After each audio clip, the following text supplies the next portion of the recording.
I put down my fork and looked at my watch. It was 7:30 in the evening. Exactly 5 years ago, almost to the minute, I stepped into this house with 2 suitcases and the hope of a happy old age surrounded by loved ones. It's funny how accurately memory marks life's turning points. "Grandma, you're looking at that old clock again," remarked Garth, my 13-year-old grandson, the only one in the family who sometimes noticed my gestures and habits. "They tell the right time, honey," I replied, "unlike your electronic gizmos." Lydia, my only daughter, rolled her eyes, a gesture that in recent years had become her signature response to anything I said. At 42, she looked remarkably like her high school version, the same impatience with other people's opinions, the same sense of superiority, only now seasoned with wrinkles of irritation near her eyes. Fergus, her husband, nonchalantly continued to cut the roast beef, pretending to be completely absorbed in the process. Tall, with early gray hair and the manners of a man accustomed to being listened to without interruption, he had been the chief physician at Owasso's private clinic for 16 years.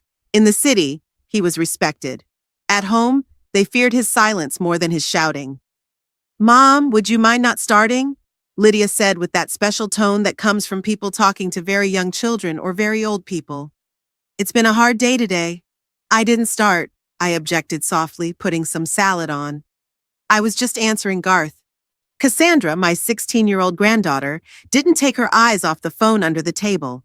Her thin fingers with black painted fingernails glided across the screen with astonishing speed. She was going through a difficult age when family dinners seemed like a pointless waste of time that could be spent socializing with friends. "Cassie," I said, "why don't you put the phone away for dinner?" That simple phrase, which I'd said probably hundreds of times over the years, was the trigger for some reason today. "Oh my God, Mom!" Lydia exploded, dropping her fork with a clatter. "Can you for once not tell us how to raise our children? If Cassie wants to sit on the phone, that's our business." I froze, feeling the awkwardness spill across the room like spilled wine. Garth stared at his plate. Cassie finally looked up from the phone, her eyes widening in surprise. "I was just suggesting," I began, but Lydia interrupted. "You're always just suggesting. Every dinner, every conversation. You can't help but interfere. Why can't you just sit back and be grateful that we're sheltering you?" Fergus finally looked up from his plate. His face showed irritation, but not surprise. He'd been waiting for this moment, I realized. Maybe he'd been preparing the ground. "Lydia," he said in that doctor's tone of voice he used to give patients unpleasant diagnoses, "I don't think your mother fully realizes the burden she's placed on our family." "Burden?" I repeated, feeling my hands shaking. "I sold my house to be closer to you. I help with the kids, with the cooking, with the cleaning, which we're redoing anyway," Lydia put in. "You can't even vacuum." I felt the color flood my cheeks. The situation was absurd. A 72-year-old woman being told off for not using the vacuum cleaner properly, as if she were a negligent housekeeper. "And your endless stories about the past," Lydia continued, as if a dam had burst. "No one cares what the price of bread was in the 70s or how you met your father. No one." "Children often ask," I said quietly, looking at my grandchildren. Garth nodded briefly, but immediately looked away, meeting their father's eyes. "They're just being polite," Fergus said. Unlike his grandmother, who doesn't understand boundaries. I felt something clench inside. 5 years of accumulated resentments, of misunderstandings, of petty humiliations suddenly crystallized into this moment of clarity. They didn't want me here. Maybe they never did. "I moved here at your request," I reminded myself, trying to speak calmly. "When you said the kids needed a grandmother around." "That was before you turned into a grouchy old woman who criticizes everything," Lydia shouted. "Before you started spying on us and sticking your nose in our business." I froze. So they suspected. Knew I'd seen something, noticed something. The secret I'd kept for the past 3 years was suddenly tangible, like another person at the table. "I'm not spying," I said, my mouth drying. "I just live here." "And that's exactly the problem." Lydia jumped up, her face contorted with rage. "You live here. You're always here. You're always watching, judging, interfering. You're a burden to our family. Go away." The silence that followed that scream was deafening. Cassandra dropped the phone, which fell to the parquet with a clatter. Garth seemed to stop breathing. Fergus slowly wiped his mouth with a napkin, as if he were attending a business dinner rather than a family scandal. Lydia, he finally said quietly, I don't think this is the most constructive approach. For a moment, I thought he was going to stand up for me, but the next sentence shattered that illusion. Beryl deserves a chance to correct her behavior. We can discuss the house rules. I looked at my daughter, expecting some sign of regret. But Lydia crossed her arms across her chest, her eyes burning with determination. No, Fergus. I can't take it anymore. Either she leaves or I take the children and go to my sister's. It's your choice. I rose slowly from the table. My legs felt like cotton, but my back remained straight, a habit developed from decades of teaching elementary school. Standing up straight, even when you want to cringe. That won't be necessary, I said, surprised at the calmness in my voice. I'll leave. Grandma, no! Garth exclaimed, raising his voice for the first time all night. That's not what Mom meant. That's exactly what I meant. Lydia cut him off. And don't try to manipulate the children, Mom. It's beneath even you. I looked at my grandchildren, a frightened Garth and a confused Cassandra. In 5 years, I'd seen them grow up day by day, taking them to school, helping them with homework, healing their broken knees and broken hearts. I loved them more than I could ever put into words. I looked around at everyone at the table. The flushed, angry Lydia, the unfazed Fergus, the confused children. The family dinner had become a scene of my public humiliation. But in that moment, standing at the table, I suddenly felt an extraordinary clarity. It was as if a veil had fallen from my eyes, and for the first time in years, I saw the situation for what it was, without self-deception, without excuses. I walked up the stairs, feeling the pain in my knees with each step. Maybe it wasn't the arthritis, but the weight of the moment. The decision I'd made at dinner was weighing on my shoulders more heavily than any physical weight. Behind me were the shocked faces of my grandchildren, the cold stare of Fergus, and the angry eyes of Lydia, my only daughter, who had just kicked me out of the house. The small room that had served as my bedroom for the past 5 years was met with the usual asceticism.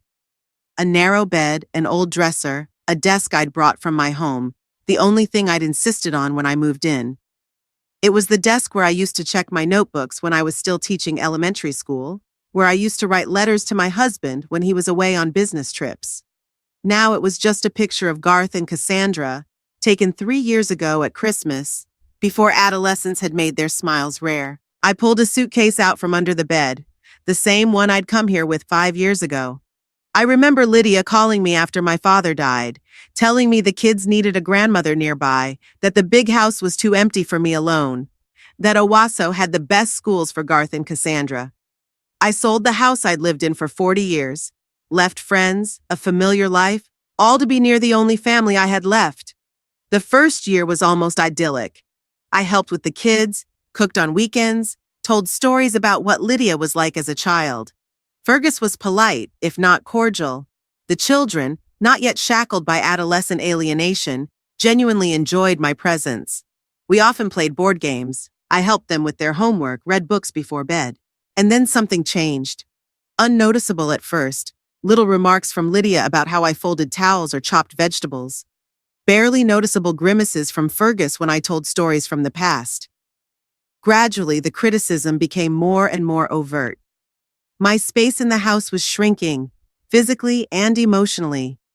I began to methodically put my clothes into my suitcase, trying to choose the essentials.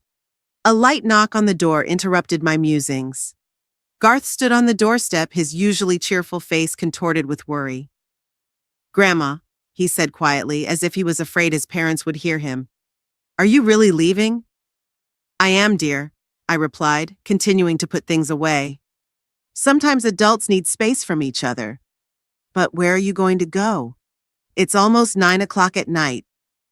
I smiled, trying not to make the smile look strained. "I'm going to call Winifred. Remember we went to her house for tea last fall? She has a big house on Maple Street." "That old lady with the cats?" Garth wrinkled his nose but corrected himself. "You mean your friend who gave us raisin cookies?" "That's right," I nodded, pulling a photo album from the shelf. "Winifred is my oldest friend. We went to college together. Mom said you could come back if you started." He hesitated, searching for words. Respect their boundaries. I suppressed a sigh. Typical Lydia, using a child as a go-between, putting her own terms in his mouth. Honey. I walked over to my grandson and put my hands on his shoulders. Some things are more complicated than they seem. Sometimes people need to break up to find their way back to each other. And sometimes breaking up is just the end of the story. I didn't bother telling him that I wasn't going back, that his mother had crossed a line that couldn't be undone by apologies, that his father was involved in things a 13-year-old boy shouldn't know about. Will you leave your number? He asked, and there was such genuine concern in his voice that my heart squeezed. Sure. I wrote the number on a piece of paper and handed it to him. Call me anytime, and give the same to Cassandra. At that moment, Lydia appeared in the doorway. Her face was tense, her eyes reddened as if she'd been crying. But I knew my daughter, it was tears of rage, not remorse. Garth, she said with pressure, it's time for you to do your homework. But Mom, right now, she said in a tone that brooked no objection. Garth gave me one last look, helpless, guilty, and left the room. Lydia gave me a cold stare. I hope you're not filling his head with stories about what a terrible mother I am. I would never do that, I replied calmly. Unlike you, I don't use children in my games. Her face contorted. You never understood me, she exhaled. Always thinking you knew better, always looked down on me. I shook my head, closing my suitcase. No, Lydia. I've always looked at you with love, with concern, sometimes with bewilderment, but always with love. If you loved me, her voice trembled, you would respect my decisions, my family, my marriage. I looked at her clenched fists, at her knuckles white with tension. My little girl who once brought me dandelions picked in the park had turned into a woman kicking her mother out of the house. Love doesn't mean blindness, I said quietly. I see what's going on in this house. I see what you and Fergus are doing. Her eyes widened, a flicker of fear in them for a moment, but she pulled herself together quickly. I don't know what you mean, she said. If you're referring to the way we raise our children— You know exactly what I mean, I interrupted, raising my voice for the first time in a long time.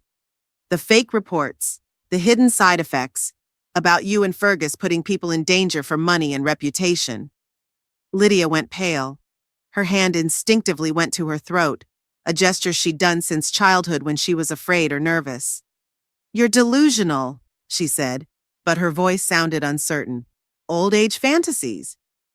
Then why are you so desperate for me to leave? I asked, picking up my suitcase. Why now when the clinical trials are almost complete? She took a step back as if I were contagious.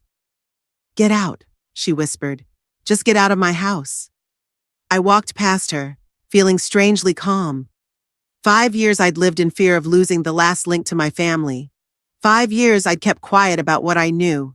Now that the choice had been made for me, I felt not grief, but relief. Fergus was waiting for me on the stairs, tall, trim, with a perfectly ironed shirt, an impeccable posture, a model head of household, and a respected doctor. No one would have guessed that this man methodically falsifies the results of drug trials, which could cost the lives of dozens, if not hundreds of patients.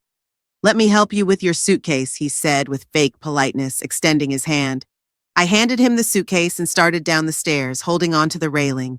My knees reminded me of themselves again, but I didn't let myself show weakness. Downstairs in the hallway, Cassandra was standing there. Her eyes were red. She had actually been crying, unlike her mother. Her cell phone, usually out of her hands, lay forgotten on the console by the entrance.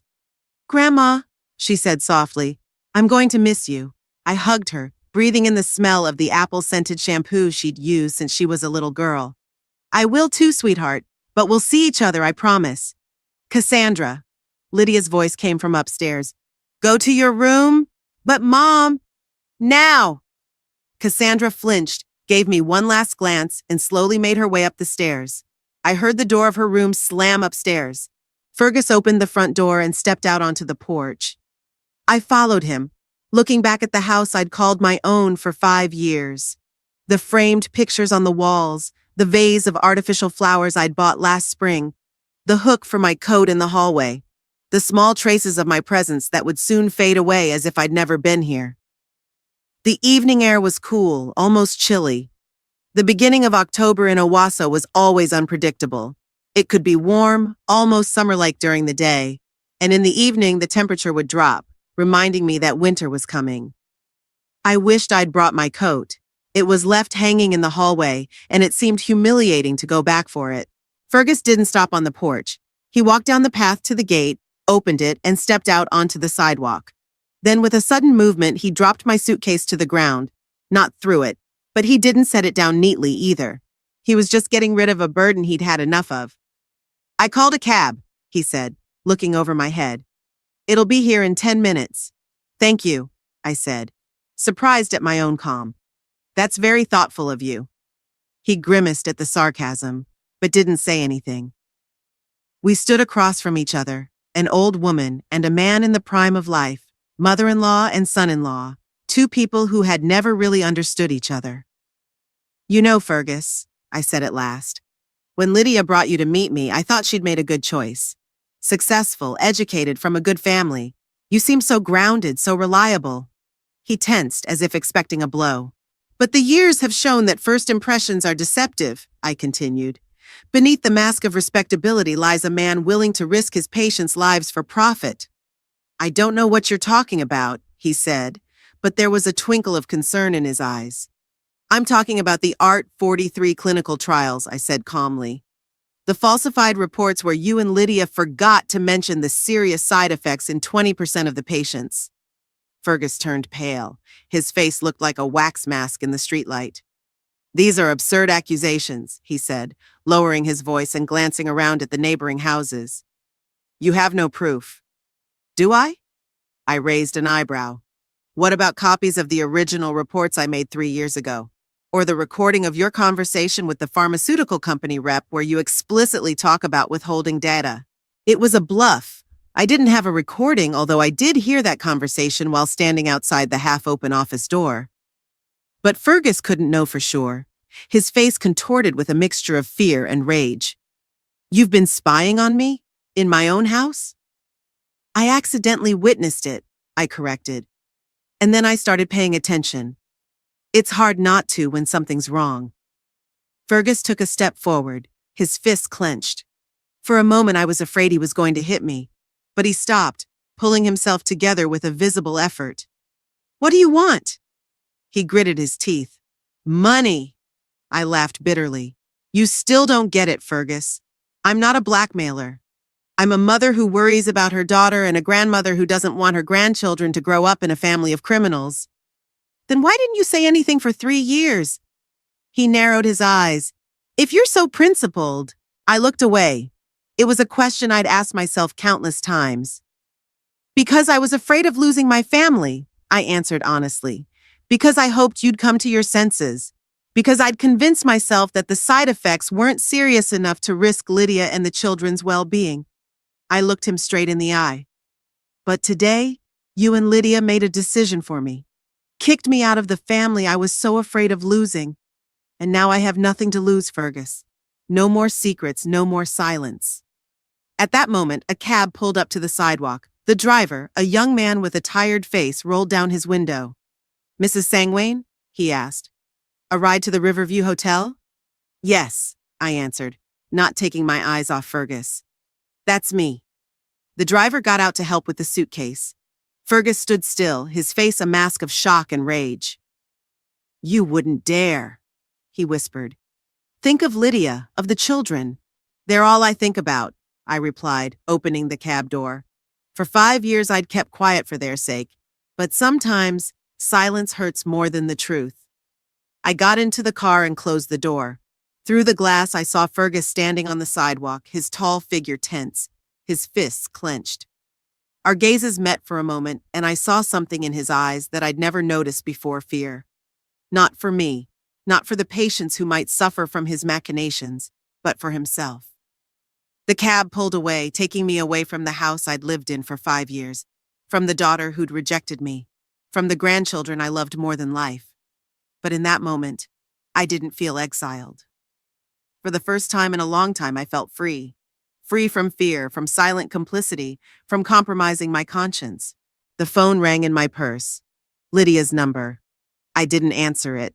Whatever she wanted to say, it was too late. I'd made it clear to Fergus that I wasn't going to keep their secrets anymore, and I wasn't about to back down. The Riverview Hotel greeted me with dim chandeliers and quiet music in the lobby. The few guests, mostly business travelers, had already gone to their rooms, and only a young receptionist with neatly styled hair and a fake smile that became a little more genuine when he saw a potential client was bored at the front desk. "Good evening," he said in a practiced, cheerful tone. "What can I do for you?" "I need a room," I replied, pulling out my credit card. One night, he quickly completed the paperwork without asking too many questions about an elderly woman checking into a hotel late at night with only one suitcase. In a small town like Owasso, curiosity usually takes precedence over professionalism, but today I lucked out with indifference. The room was standard: featureless beige furnishings, a bed draped in starched linens, and a window overlooking the parking lot. I put my suitcase down, sat on the edge of the bed, and for the first time that long evening, I let myself realize what had happened. I'd been kicked out of my house. My own daughter had yelled that I was a burden. My son-in-law threateningly implied that I should keep quiet about his machinations. My grandchildren looked at me with frightened eyes, unable to understand how a familiar family dinner had turned into a scene of banishment. I didn't cry. Tears seemed misplaced, not sadness, but anger and bitter disappointment overwhelmed me. 5 years I had lived in their house. 5 years I had endured petty humiliations. 5 years I had kept silent about the things that would ruin their lives. And still I found myself thrown out on the street like an unwanted thing. The phone in my bag vibrated the third time in the last hour. I pulled it out and saw a message from Lydia. "I hope you realize what you've done. It's too late to apologize now." I grinned bitterly. Typical Lydia. Even now she was shifting the blame onto me. Even now, when she'd literally kicked me out the door, I was supposed to feel guilty. Next came a text from Garth. "Grandma, are you okay? Mom said you said something stupid." My heart clenched. Poor boy, caught up in adult drama. I quickly replied, "I'm fine, honey. Don't worry about me. Focus on your studies and be a good brother to Cassandra." A minute later, the phone vibrated again. "When are you coming back?" I stared at those 3 words, not knowing what to answer. The truth, never, seemed too cruel for a 13-year-old. The lie, soon, would be dishonest. Finally, I wrote, "Let's talk about this later. Right now, you'd better not text me until your parents calm down." After a short okay, the texting stopped. I put my phone down and rubbed my temples. The headache that had started at dinner was getting worse. I had to decide what to do next. The clock read almost 11 p.m., too late to call Winifred. But I knew my old friend wouldn't take offense to a call at midnight, given the circumstances. I dialed her number, and she answered after the second beep, as if she'd been sitting by the phone waiting for a call. "Beryl?" Her voice, hoarse from age and decades of smoking, a habit she'd only kicked 5 years ago, sounded worried. "What's wrong? You never call this late." I took a deep breath and told her everything. The scandal at dinner, Lydia's words, Fergus's cold reaction, how I'd ended up in a hotel with one suitcase at 72. "That pompous turkey and your arrogant daughter put you out on the street?" Winifred was indignant after my story. "Beryl, darling, why didn't you call at once? I would have come for you." "It was late," I answered, and I needed time to think. "What's there to think about?" she snorted. "You're moving in with me tomorrow. I have 4 bedrooms and only 1 cat. There's plenty of room for everyone." I smiled sincerely for the first time that evening. Winifred had always been like that, opinionate, decisive, unthinking.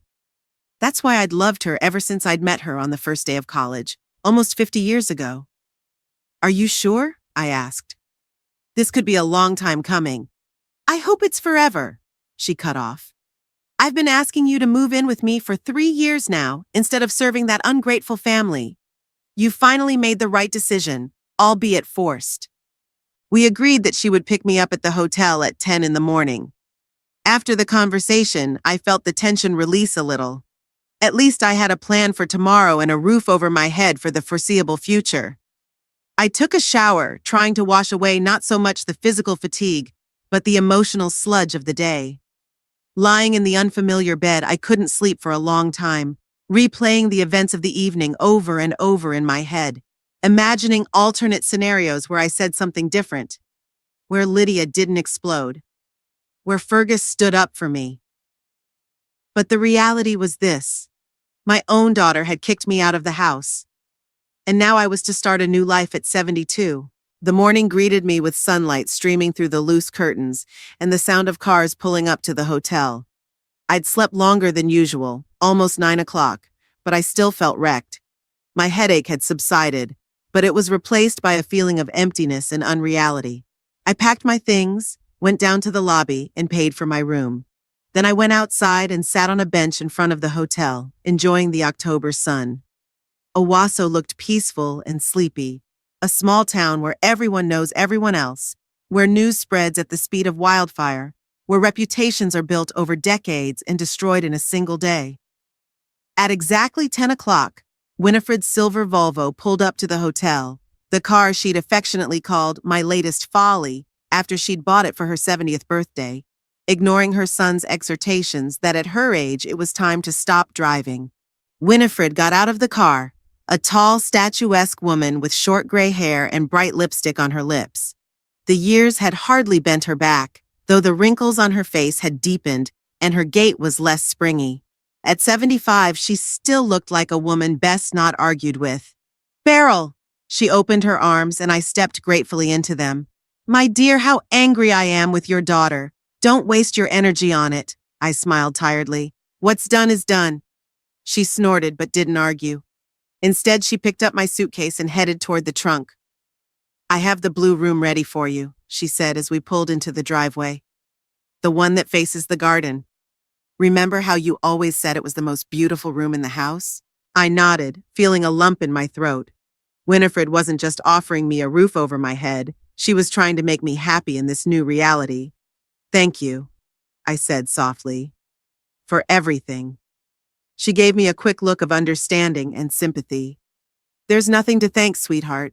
Remember how you helped me after Gerald died? I thought I wasn't going to make it through the year. But you came every weekend, cooked dinner, made me leave the house. You kept me from drowning in grief. Now, it's my turn." Winifred's house stood on Maple Street, a quiet street in the older part of Owasso, where Victorian mansions neighbored more modern buildings. Her house was of the former category, a 3-story structure with a mansard, a wide porch, and a manicured garden. Gerald, her late husband, was a successful architect, and the house reflected his taste, elegant, spacious, but not ostentatious. Inside, we were greeted by Oscar, an old gray cat who perched on the windowsill in the hall like the master of the house. He stretched lazily as we entered, but did not come down to greet us. "Don't mind him," Winifred waved her hand. "He thinks of himself as emperor and us as his servants." She led me through the hall to the parlor, a spacious room with high ceilings and large windows. Antique furniture was juxtaposed with modern decor. Winifred always had a knack for combining tradition with novelty. "Make yourself comfortable," she said, pointing to the sofa. "I'll make tea and we can discuss plans." While she fiddled in the kitchen, I looked around, remembering how often I'd been here before. Before I moved in with Lydia, Winifred and I had met almost every week, drinking tea, discussing books, sharing news. After I moved in with my daughter, these meetings became less frequent. Fergus didn't particularly like Winifred, considering her eccentric and inappropriately straightforward for a woman of her age. Lydia didn't encourage our friendship either, especially after Winifred once bluntly told her that she was too strict with her mother. Winifred returned with a tray containing a teapot, cups, and a plate of cookies. "So," she said, pouring the tea, "what's your plan?" I sighed, taking the cup. "Honestly, I don't have one. Everything happened so suddenly. All I know is that I wouldn't go back to Lydia even if she asked me to, which I highly doubt." "And rightly so," Winifred nodded. "You've tolerated their neglect for too long.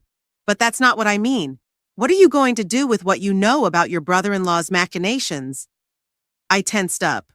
Of course Winifred knew I had told her of my suspicions 2 years ago when I first discovered the discrepancies in Fergus's accounts. "I don't know," I answered honestly. "Part of me wants to forget everything and start a new life." The other part of me realizes that to keep quiet is to be complicit. Winifred looked at me carefully over her glasses. What did you say to Fergus when you left? I was embarrassed, remembering what I'd said on the sidewalk.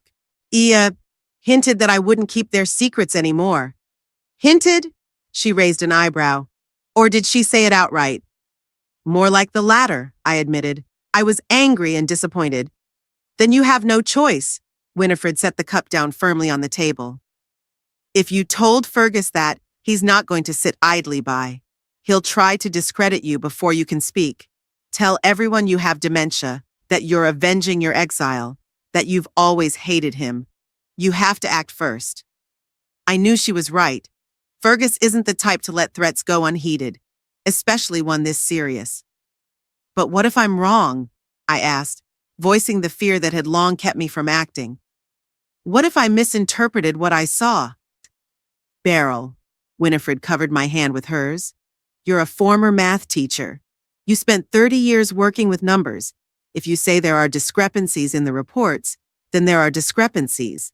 Plus, you've heard him talk. You've seen his correspondence. Trust your intuition. I nodded, feeling the determination growing inside me. For 5 years, I had turned a blind eye to what was going on in my daughter's house. 5 years I had been a silent witness to potentially dangerous lies. Not anymore. You're right, I said. We have to act, but how? Winifred smiled, and there was something predatory in her smile. I have a plan, and some useful contacts. We spent the next few hours discussing strategy. Winifred, a former lawyer, did have connections. She was friends with the editor of the local newspaper, the Owasso Chronicle, and was on good terms with the chairman of the town's medical board.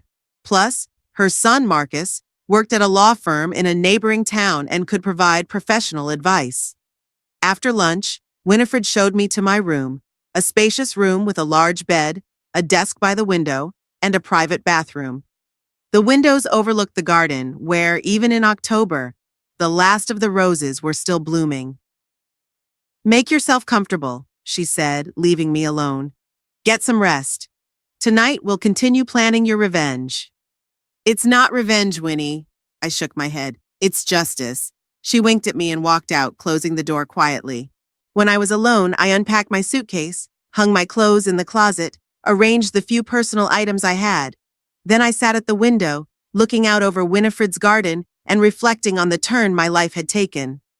Just yesterday, I was just an elderly woman living in the shadow of my daughter and son-in-law's prosperity. Today, I stood on the threshold of a decision that could destroy their lives. It scared me, but at the same time, it gave me a strange sense of freedom. For the first time in years, I was not acting out of fear of losing the last crumbs of family warmth, but out of a sense of justice and dignity. The phone vibrated, a message from Cassandra. Grandma, are you okay? Mom says you're living in a hotel, is that true? I'm worried. I smiled, touched by my granddaughter's concern, and replied, I'm fine, honey. I'm staying with Winifred, remember her? The lady with the cat and the raisin cookies. Don't worry about me. A minute later came the reply. Can I come over to your place? After school? Mom can't know. I hesitated. On the one hand, I desperately wanted to see my granddaughter. On the other, I didn't want to put her in the position of having to lie to her parents. Let me talk to your mom first, I wrote. I don't want you to get in trouble because of me. Mom won't let me, followed an instant reply. She said you said some nasty things about Dad and now we shouldn't hang out with you. I sighed. Of course, Lydia would try to turn the kids against me. It was predictable, but it still hurt. Let's meet at the Green Tea Cafe tomorrow after school, I wrote after thinking about it. 4 o'clock. Just please don't lie directly to your parents. Say you're going to a friend's house to do a project or something. Okay, Cassandra replied. Thank you, Grandma. I miss you. Those 2 simple words, I miss you, made my eyes fill with tears. Despite her outward aloofness and teenage rebellion, Cassandra was still the little girl who would climb into my lap and ask me to tell her a story. And now she missed me, just a day after I left. That evening, Winifred and I sat in her office, surrounded by papers. On the desk were copies of documents I'd made 2 years ago, the original clinical trial reports with side effect data, and the redacted versions Fergus had sent to the drug company. "That's enough to interest the medical board," Winifred said, studying the papers. "But for a serious investigation, you need more. Do you have access to more recent data?" I shook my head. "Only what I happen to see or hear." For the last 6 months, Fergus had been very careful, locking his office, never leaving documents in plain sight. "It's a shame," Winifred tapped her fingers on the table. "But that should be enough to get you started. Tomorrow I'll call Jeremy, the chairman of the medical board, and ask for a meeting, and then I'll contact Helena at the Chronicle.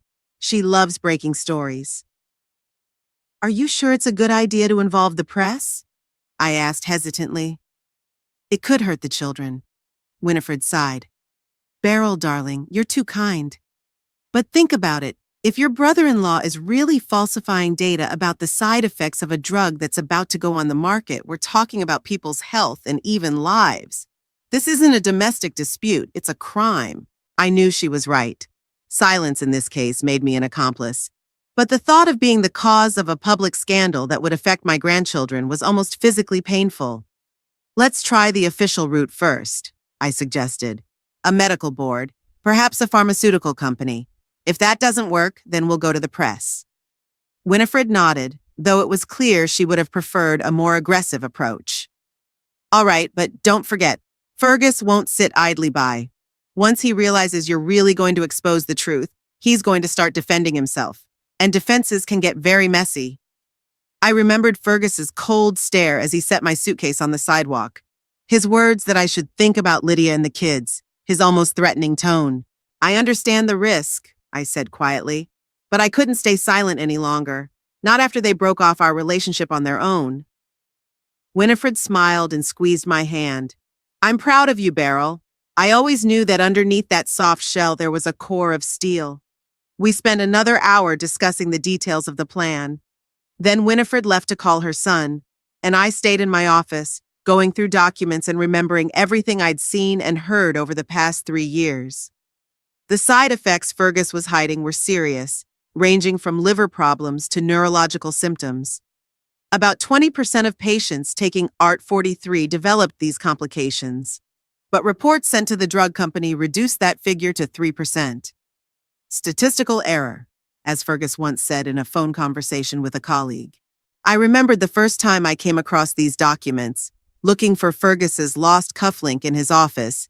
He accused me of improperly ironing his shirt, and the cufflink had fallen off. The box of papers fell off the shelf, and among the scattered sheets I saw 2 almost identical reports with different data. At first I thought it was a mistake, a typo. Then I heard Fergus's phone conversation in which he spoke openly about correcting the data. Then a conversation with Lydia, where she urged him to be careful with the documents. For 3 years I remained silent, convincing myself that I didn't know enough about medicine to draw conclusions, that maybe there was some logical explanation, that for the sake of the children it was best not to interfere. But now that Lydia herself had destroyed our family bond, I had no reason to remain silent. Fergus had to answer for his actions, and Lydia had to answer for her complicity. I gathered the documents into the folder Winifred had offered to keep in her safe. Then I went out to the veranda where my friend was smoking, a habit she returned to in times of stress, despite her promises to quit. "I'm sorry," she smiled guiltily, noticing my gaze. "Old habits die hard. So do old secrets," I replied, sitting down next to her. We were silent, staring out at the evening garden. The October air was cool, but not yet cold. Somewhere in the distance, a dog was barking. A peaceful picture, completely out of keeping with the storm that was about to break out in our little community. "Are you sure you want to do this?" Winifred suddenly asked. "It's not too late to forget everything, to start a new life here with me, without scandal and exposure." I wondered. Part of me really wanted that a quiet, peaceful life with a trusted friend, away from family drama and ethical dilemmas. But the other part of me knew that I could never be at peace with myself if I kept quiet. "I have to do this," I said firmly. "Not for revenge, but because it's the right thing to do." Winifred nodded, put out her cigarette, and took my hand. "Then we'll do it together. Tomorrow I'll call Jeremy and make an appointment. And then, whatever happens, happens.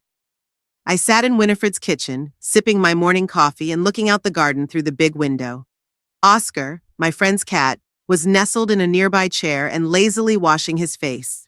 A peaceful domestic scene, completely out of keeping with the hurricane I had launched yesterday afternoon. After much deliberation, I decided to act quickly and decisively. Winifred and I called her longtime friend Jeremy Hammond, chairman of the city's medical board, and arranged an emergency meeting. Hammond, a gray-haired man with a keen eye and a reputation for incorruptible medical ethics, scrutinized the documents I presented. "Mrs. Sangwain," he said then, taking off his glasses and rubbing the bridge of his nose. "If all this is true, it's a very serious matter. Tampering with the results of a clinical trial is a felony." "I understand," I replied, trying to keep my voice steady.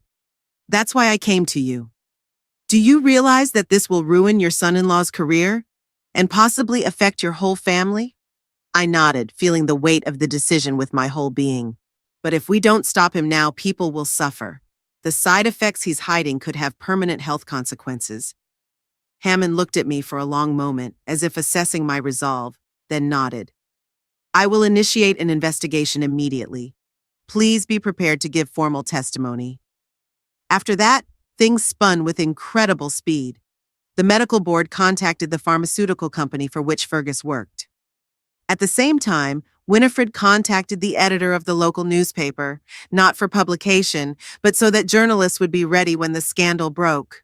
And so today, just 24 hours after I left my daughter's house, all the local news channels were buzzing with the scoop. Renowned doctor falsified clinical trial results. Dr. Abbott under investigation. Clinic closed pending investigation. In the online version of the local paper, I saw my son-in-law's familiar face, a picture of him from last year's fundraiser, where he looked like a model citizen and respected medical professional. "I think it started," Winifred said, entering the kitchen with a clipboard in hand. "Fergus has just been taken from the clinic in handcuffs. Witnesses say he was screaming conspiracy and slander." I felt a strange emptiness inside, not gloating or satisfaction, but rather fatigue and a slight nausea. "You did the right thing, Beryl." Winifred put her hand on my shoulder. "He was endangering people's lives for money and prestige." I nodded, not trusting my voice. In my mind, I knew I'd done the right thing. Fergus had to answer for his actions, but emotionally, I couldn't help thinking about Lydia and my grandchildren, about how this would affect their lives. The phone rang, interrupting my musings. Lydia's number. I hesitated, staring at the screen. "You don't have to answer it," Winifred said. "No," I shook my head. "I have to listen to her." I pressed the answer button and heard my daughter's ragged breathing. "How could you?" Her voice sounded both angry and desperate. "How could you do this to us?" "Lydia," I tried to speak calmly, "your husband faked the test results. People could have gotten hurt." "You don't understand anything," she screamed. "You ruined our family, our reputation, our lives. And for what? To get back at us for asking you to move out?" "I'm not getting revenge," I said firmly. "If it was just a little thing, I would never—" "Little things?" Lydia interrupted. "You call this trivial? Fergus has been arrested, in front of our children. The police are searching our house. My children were being interrogated, Mom." I closed my eyes, imagining Garth and Cassandra's terrified faces. The thought hurt. "I'm sorry the children are involved," I said sincerely. "But you and Fergus should have realized the risks of what you were doing." "I didn't do anything!" Lydia screamed again. "I was just supporting my husband. That's normal." "You knew, Lydia," I objected softly. "I heard your conversations. You were helping him hide the truth." There was a heavy pause on the other end of the line. "They're accusing me of complicity," Lydia finally said, her voice suddenly quiet and lost. "I've been fired. No severance pay. I could lose my right to work in the medical field. Do you realize what you've done?" "Lydia." I tried to find the right words. "I know this is hard for you, but think about the patients who could have been hurt. The consequences if the drug had gone on the market with fake safety reports." "Don't you dare lecture me!"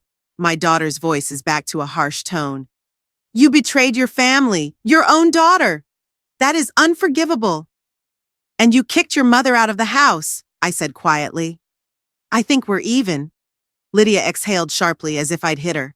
You know what? You're not my mother anymore, and you're not my children's grandmother. Forget about us. Forever. With those words, she hung up.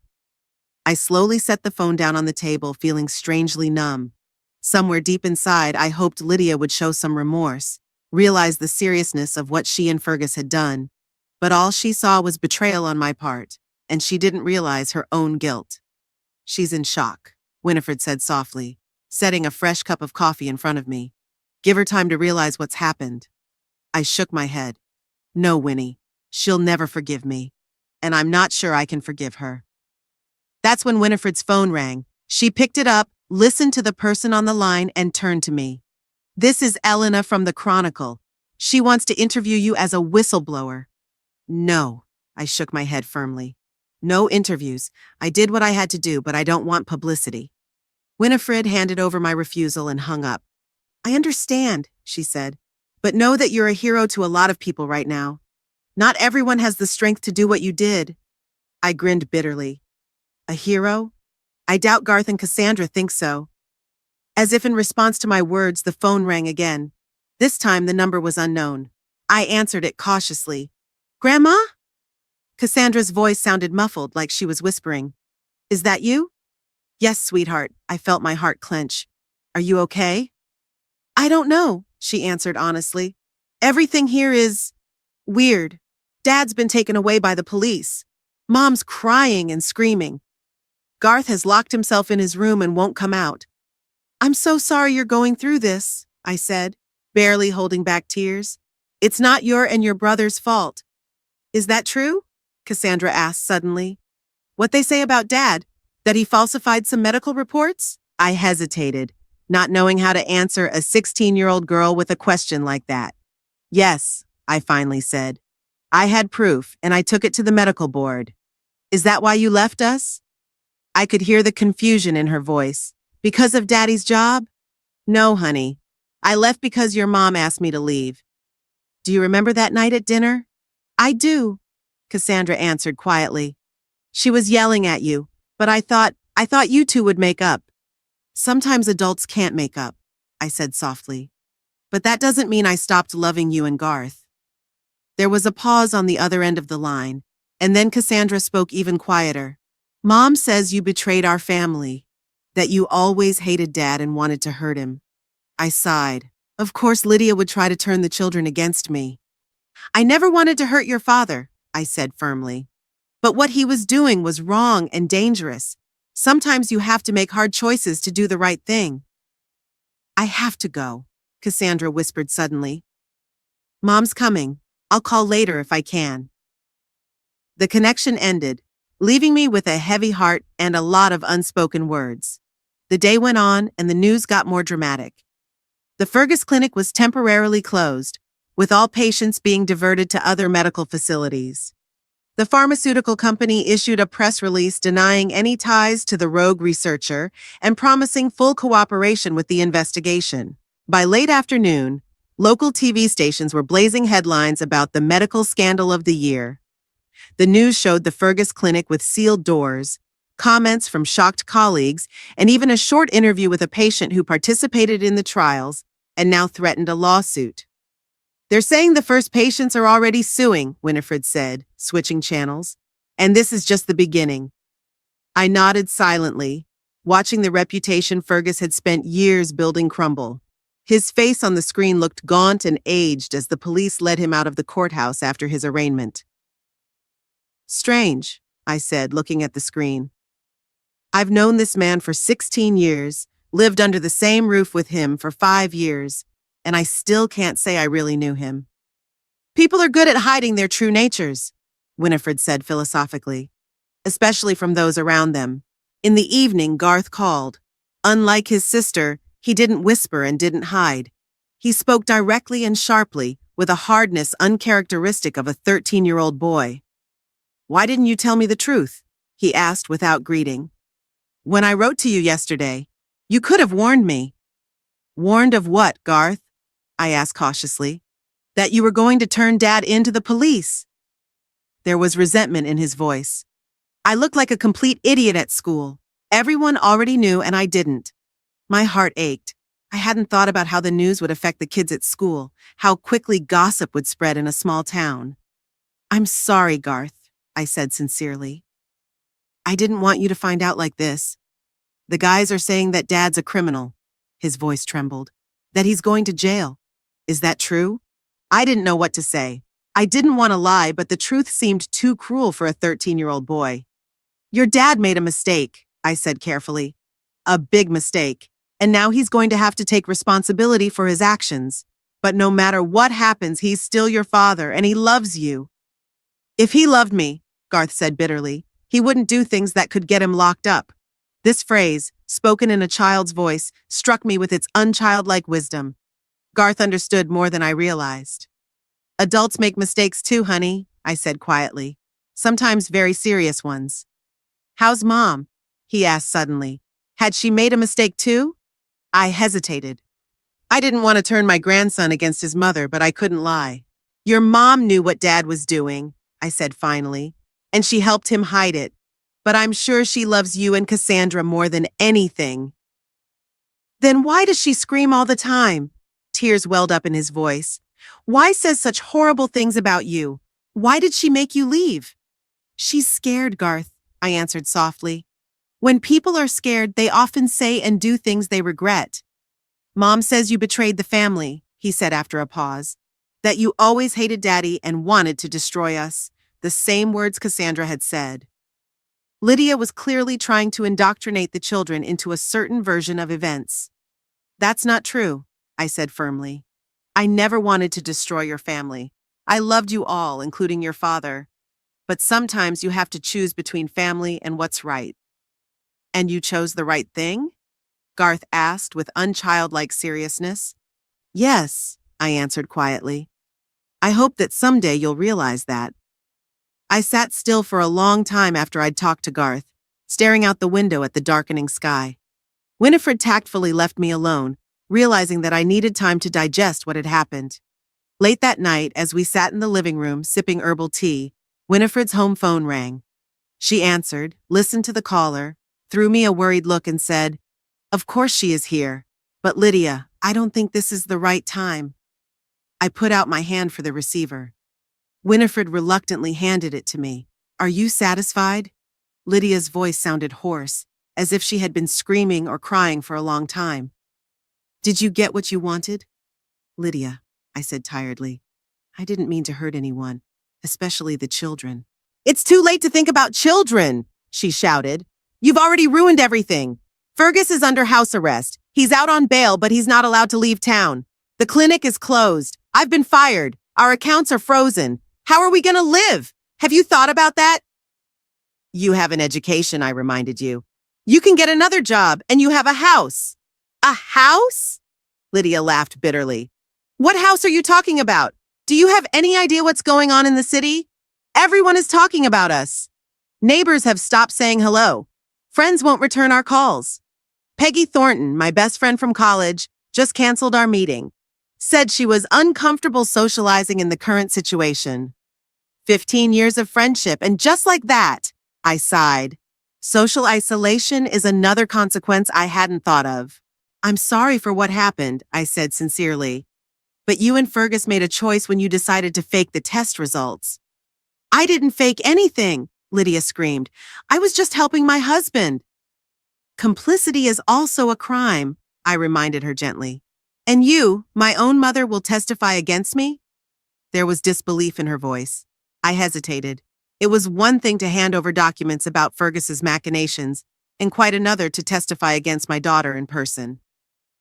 I'll only tell the truth, I finally said, about what I saw and heard. Then yes, Lydia said bitterly. You did betray your family. No, I said firmly. You betrayed medical ethics by helping Fergus cover up the dangerous side effects of the drug. You're the one who put patients at risk for financial gain. There was a heavy pause on the other end of the line. You know what? Lydia finally said in a quiet, almost calm voice. I always thought you were weak, quiet, submissive, always giving in. But it turns out you're the most cruel and calculating person I know. Congratulations, Mom. You've won. Our lives are ruined. With those words, she hung up the phone. I slowly put the phone down, feeling a strange emptiness inside. She's in shock, Winifred said softly, taking the phone from me. Give her time to process what happened. I shook my head. No, Winnie, she'll never forgive me. And I'm not sure I can forgive her. I couldn't sleep that night for a long time, thinking about the consequences of my decision. I had done what I thought was right, but the price was high. I may have lost my daughter forever and risked my relationship with my grandchildren. Fergus and Lydia's family was destroyed, financially, socially, emotionally. Their reputation in the town they once considered their fortress was reduced to rubble. And yet, as I fell asleep in the morning, I felt no regret. Only the quiet certainty that I had done the right thing, even if I had to carry the burden of that decision for the rest of my life. 3 months flew by. January blanketed Owasso in a white blanket of snow, turning the small town into a Christmas card. Sitting by the window in Winifred's living room, I watched the snowflakes swirl in the light of the street lamps and thought about how my life had changed during that time. The scandal surrounding Fergus had gradually subsided. The first stormy weeks, when his name had been on the front page of the local newspapers, had been replaced by a calmer but no less thorough investigation. The pharmaceutical company canceled all contracts with him and initiated its own review. His medical license remained suspended, his clinic closed. Most of the patients involved in the trials filed a class action lawsuit. Lydia lost her job as clinic administrator and, as far as I knew from Garth, was trying to find a new one. But the reputation of being the wife of a fraudulent doctor closed many doors in front of her. The family's financial situation was becoming increasingly precarious. They had already sold one of their cars and fired the housekeeper. I watched all of this with mixed feelings. On the one hand, I didn't feel any gloating or satisfaction at their woes. On the other, I realized that the consequences were inevitable and deserved. Fergus and Lydia had made a choice when they decided to fake research results, and now they were paying for it. What's on your mind? Winifred entered the living room with 2 cups of hot chocolate. Family matters again? I gratefully accepted the cup and nodded. Today is Garth's 14th birthday. I sent a gift by courier, but I'm not sure Lydia will let him accept it. Winifred snorted, settling into the chair opposite. If she's going to throw away a gift for her own son just because of her pride, she's even stupider than I thought. She's just hurt, I countered softly, and scared. Her whole world is falling apart. A world built on lies will sooner or later collapse, Winifred said philosophically. By the way, did you remember that tomorrow we're meeting with Marcus to sign the education fund documents? I nodded. After much deliberation, I decided to set up an education fund for Garth and Cassandra. Regardless of their parents' actions, the children were not to suffer. Marcus, Winifred's son, and a successful lawyer, had helped arrange it so that neither Fergus nor Lydia could access the money. It was to be used solely for the grandchildren's college and other educational needs. Do you think Lydia will see this as another attempt at interference? I asked hesitantly. Perhaps. Winifred shrugged. But that shouldn't stop you. You're not doing this for her, you're doing it for the children. My life had changed dramatically in the last 3 months. No longer was I an elderly woman living in the shadow of my daughter and son-in-law's welfare, enduring petty humiliations for the chance to see my grandchildren. I now shared a spacious house with my best friend, had an active social life, and managed my time as I saw fit. Winifred and I attended art shows and concerts, went to the local theater, and participated in a book club. At Christmas, we went to a neighboring town for 2 days, staying in a cozy hotel overlooking the lake. In February, we planned a little trip to Florida to escape the cold winter. Financially, I was also independent. The money from the sale of the house, some of which I had once put into Fergus's investments, had been returned to me as part of the investigation. As it turned out, my son-in-law had misused it, adding another item to his list of transgressions.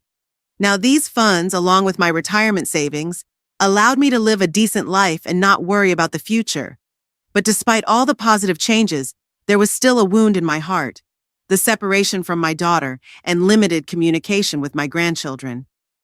Lydia flatly refused to speak to me. Her last message, sent 2 weeks after Fergus's arrest, was, I hope you are satisfied with the results of your betrayal. Don't try to contact us. With the grandchildren, the situation was more complicated.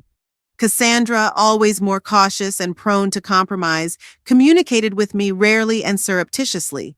Short messages, stolen calls. She was torn between loyalty to her parents and affection for me. Garth, on the other hand, displayed a surprising independence of judgment for his age. He wrote to me regularly, sometimes called, and a few times even came to visit, telling my parents he was going to a friend's house. On his last visit a week ago, we had a long talk about what had happened. I understand why you did it, Grandma, he said, sitting at the kitchen table and warming his hands over a cup of cocoa. Daddy wasn't doing the right thing, and you couldn't keep quiet. Thank you, Garth, I said quietly, touched by his understanding. Not many adults can see things so clearly. But Mom's still very angry, he continued, frowning. She says you destroyed our family out of revenge. I sighed. Lydia continued to see only personal motives in my actions, refusing to acknowledge the seriousness of what she and Fergus were doing. Your mom is scared and confused, I explained. When people are afraid, they often look around for someone to blame instead of looking at themselves. How's Daddy doing? I asked after a pause, trying to keep my voice neutral. Garth shrugged. I don't know. He doesn't talk much. Sits in his office all day long. Sometimes I hear him and Mom fighting at night. My heart is tight. Despite everything that had happened, I didn't want a family nightmare for my grandchildren. What about you? I asked gently. How was school? Fine. He tried to smile, but it was a strained smile. It was hard at first. Everyone was talking about Dad, pointing fingers. But it's better now. I have friends who don't mind it. That's when Garth told her that Cassandra was having a harder time with the situation. Social approval means a lot more at 16 than it does at 13. Some of her friends stopped socializing with her. Her boyfriend broke off the relationship. She began to do worse in school, cried often and hardly ever left her room. I took all this news with mixed feelings. I didn't want the children to suffer, but I realized that my actions were necessary. Fergus couldn't continue to endanger the patients, and I couldn't remain a silent accomplice. The doorbell rang, snapping me out of my musings. Winifred, who was reading a book in the chair across the hall, raised her eyebrows in surprise. Are you expecting someone? I shook my head and went to open the door. To my amazement, Lydia stood on the threshold, pale, gaunt, with dark circles under her eyes. May I come in? She asked, not looking me in the eye. We need to talk. I stepped back silently, letting her into the house. Lydia came in, looking around warily, as if she expected a trick. When she saw Winifred, she tensed even more. Perhaps we had better talk in private, I asked, turning to my daughter. Lydia nodded. Winifred rose understandingly and, with a reassuring glance at me, left the room. Have a seat, I pointed to the couch. Would you like some tea? No, Lydia answered sharply, but sat down. I didn't come to drink tea. I sank into the chair opposite, preparing for an unpleasant conversation. Lydia looked exhausted, but there was determination in her eyes. Fergus is pleading guilty, she said suddenly. In a plea bargain, he faces probation and a hefty fine, but no jail time. I'm glad the children won't lose their father, I replied sincerely. Lydia gave me a quick glance, as if checking to see if I was mocking her. Of course, his medical career is over, she continued bitterly. And so is mine. No one wants to hire a cheating doctor's wife, even in an administrative position. I remained silent, not knowing what to say. Any expression of sympathy might have sounded fake, given my role in their current situation. You must be happy, Lydia said defiantly. You got what you wanted, ruined our lives. I never wanted to ruin your life, I replied quietly. I wanted to stop a dangerous practice that could hurt people. And for that, you betrayed your own family? There was an old resentment in her voice. No, Lydia, I said firmly. I didn't betray my family. I did what any responsible citizen should do. What you and Fergus did wasn't just unethical, it was a crime. Lydia looked away, her shoulders slumping slightly. I didn't know everything, she said quietly. Fergus didn't fill me in on the details. I was just helping with the paperwork. You knew enough, I said softly but insistently. I'd heard your conversations. I saw you helping to edit the reports. I trusted my husband, she exclaimed with sudden fury. Is that a crime? He said everything was under control, that it was standard practice in research, that the side effects were negligible. And you believed that? I asked, looking her straight in the eye. Even when you saw the actual numbers? Even when you heard about patients with serious complications? Lydia didn't answer, averting her gaze. In her silence, I saw the answer clearer than any words. Why did you come, Lydia? I asked after a pause. She took a deep breath, as if gathering her strength.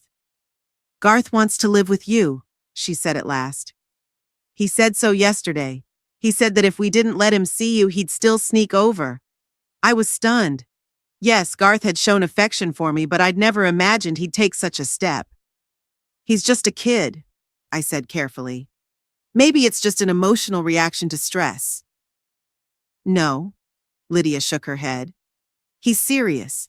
He's gathered information about the rights of minors, about how the foster care system works.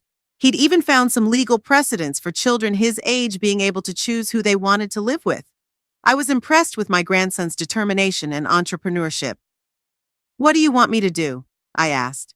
I want you to talk him out of it, Lydia answered, looking me straight in the eye for the first time in the whole conversation. Tell him you can't accept him, that you don't have the conditions, anything. But that's not true, I countered. I do have conditions and a desire to see grandchildren. I've always said so.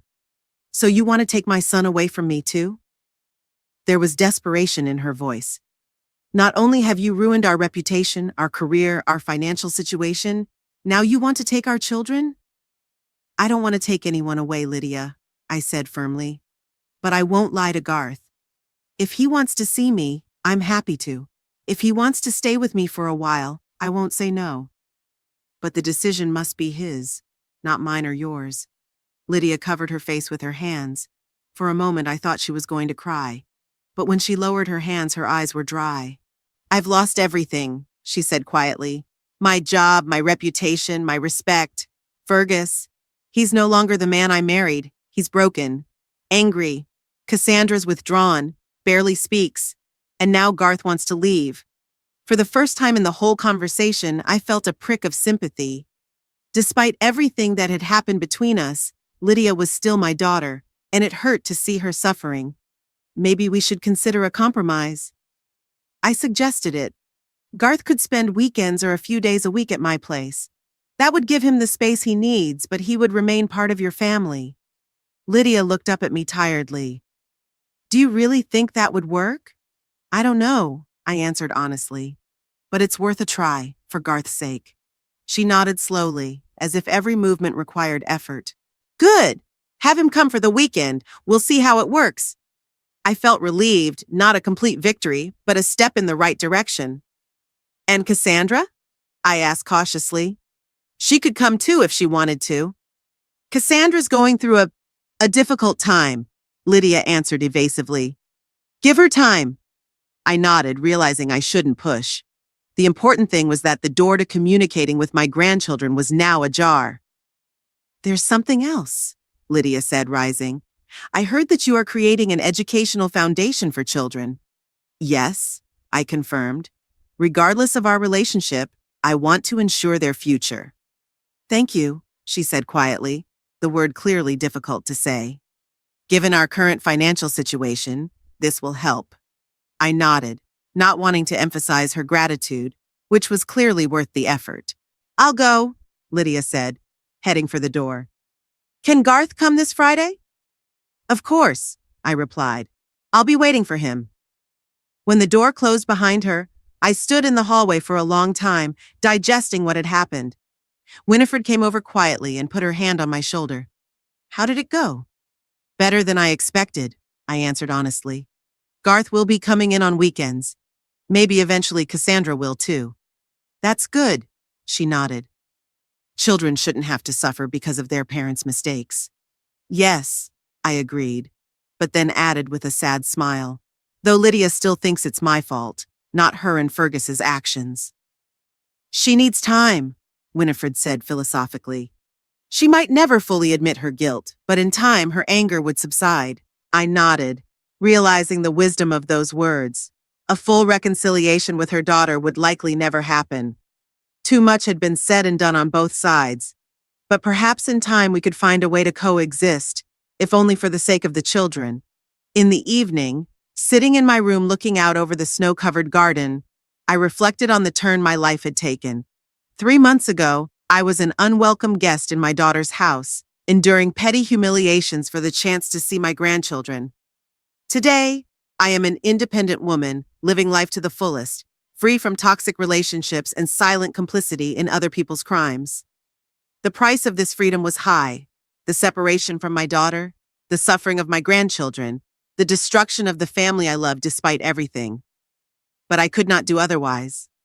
Sometimes you have to make hard choices to live in harmony with your own conscience. I pulled from my desk drawer the small box I'd prepared for Garth for his arrival on Friday, a pocket watch that had once belonged to his grandfather. A symbol of time, always moving forward, never stopping or turning back, and neither does life. My new life was just beginning. At 72, I was opening a new chapter, with friends who had become family, with grandchildren whose relationships would be built on honesty and mutual respect, with plans and dreams that once seemed out of reach. I didn't know what the future would bring.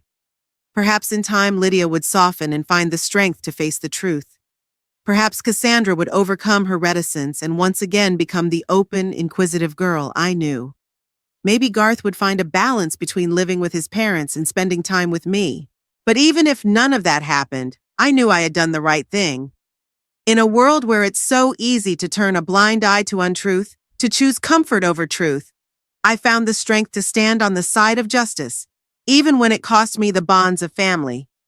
And in that decision, in that ability to stay true to myself even in the face of loss, I found the satisfaction and dignity that years of acquiescence and self-deception could not give me.